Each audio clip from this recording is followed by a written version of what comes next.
All right, YouTube, welcome back. It was a busy day after the holiday. Thank you, everyone. So here's the update on the guy that broke in the building. We weren't really sure what cars were here. I knew I had one customer who put their keys in the night drop, right? This asshole. So what he did is he couldn't reach his hand through here to get to the keys. So what he did was kick the door in, right? Enough to reach in there and grab keys. What he grabbed was one of our wholesale cars that we didn't know was here, that was parked next to the building with no registration, insurance, nothing. Straight from the auction, straight to my shop. So then he helped himself to that car and drove away. Then he left his bike and his hat, right? His bike was behind the dumpster. His hat was right here. My bay door was all destroyed.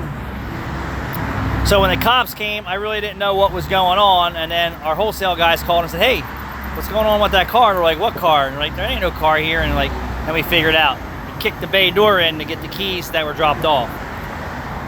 So then the cops took the report, and then we had to call them and say, hey, now we got a stolen car, all this other bullshit, you know. Welcome to my life with 17 years of harassment and B&Es here and tons of other bullshit. So we called the police back.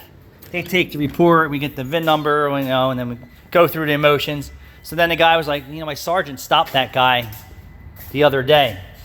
He goes, so we have, they ID'd him too. So I don't know where that's going to go. He probably sold the car for a mountain of crack, and either he's dead or, you know, who knows? Who knows if he'll turn up?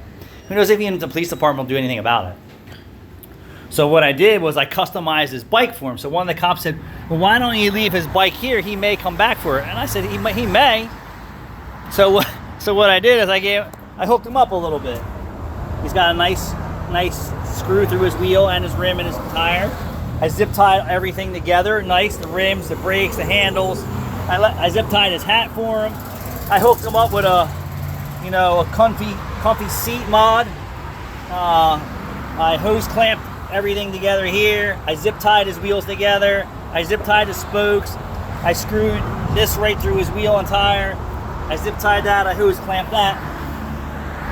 And hopefully he'll come back. So in the interim, we had a hoopty ass camera over here.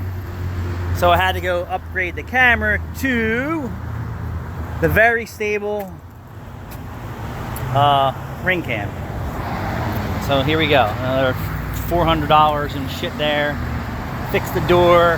Now I got a stolen car to a customer that I got to pay the deductible for. If they find the car, you know, what a fucking nightmare. These fucking losers. So hopefully they catch them. I doubt that they will. It doesn't seem like they really give two shits about doing anything like that. But at least they said they stopped this guy the day before this happened.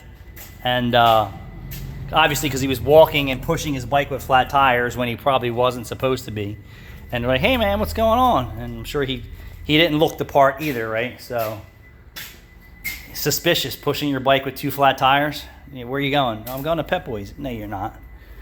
But I see that recently. I've seen people in my neighborhood, young people, pushing their bikes. Why are you pushing your bike around? So I was scratching my head like, did they steal that bike? Are they too cool to ride their bike? And like, I watched this one kid push his bike around the neighborhood a couple times. I really don't know what's going on there. But anyway, I'm going home. Thanks for watching.